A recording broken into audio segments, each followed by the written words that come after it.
Good morning. It's Monday morning, Simpsonville, South Carolina. It's 57 degrees out, bright sunny day.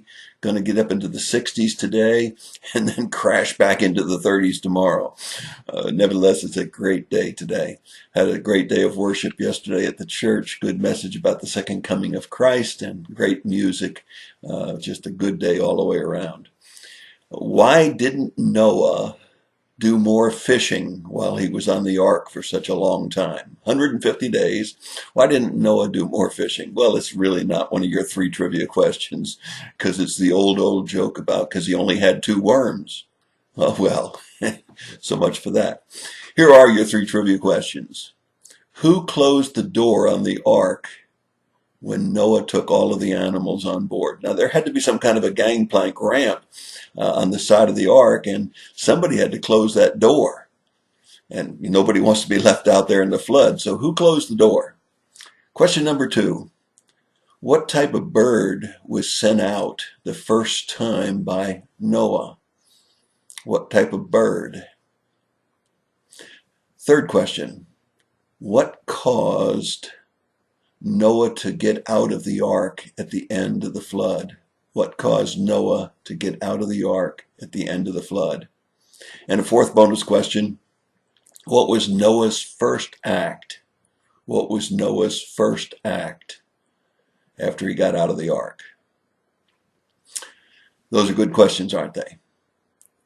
Now, the first question, Genesis chapter 7, verse 16. God closed the door.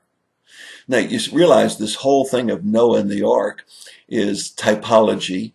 That is, these events really occurred, but there are shadowy pictures of what would happen in the future. And we know that it's God that closes the door to our salvation. When we're safely aboard the ark of Jesus, God closes the door and brings us to safety. Second question. What caused Noah to get out of what type of bird was sent out? Well, in Genesis chapter 8, verse 7, it was a raven, and he flew around and flew around.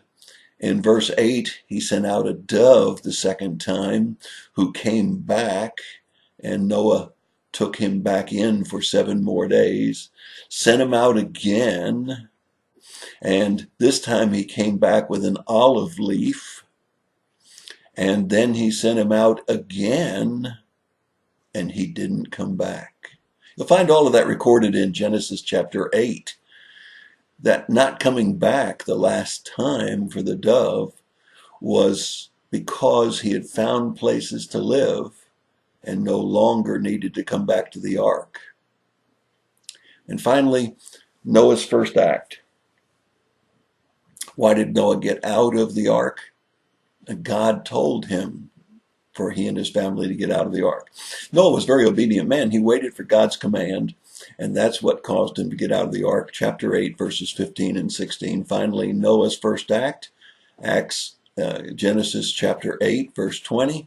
And his first act was to build an altar and make a sacrifice to the Lord.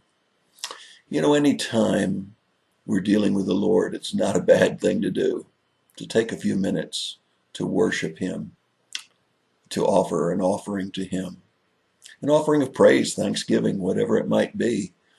It's a good thing to do. I hope that you'll think about this today, and that you'll think about the fact that Noah was obedient to God to get into the ark. God closed the ark door, and God told him the time to get out. And Noah responded, even though he'd spent 150 days in what had to be a terrible situation with all of those animals and all of the smell and noise and everything else that was going on. The first thing that he thought about wasn't about food. It wasn't about being glad to finally have ground under his feet. It was to thank the Lord for his salvation, and he built an offering. Let's take a few minutes today to thank the Lord for our salvation. And let's be sure to share our salvation and our joy with others. It's your thought for the day. God bless you. Have a great day.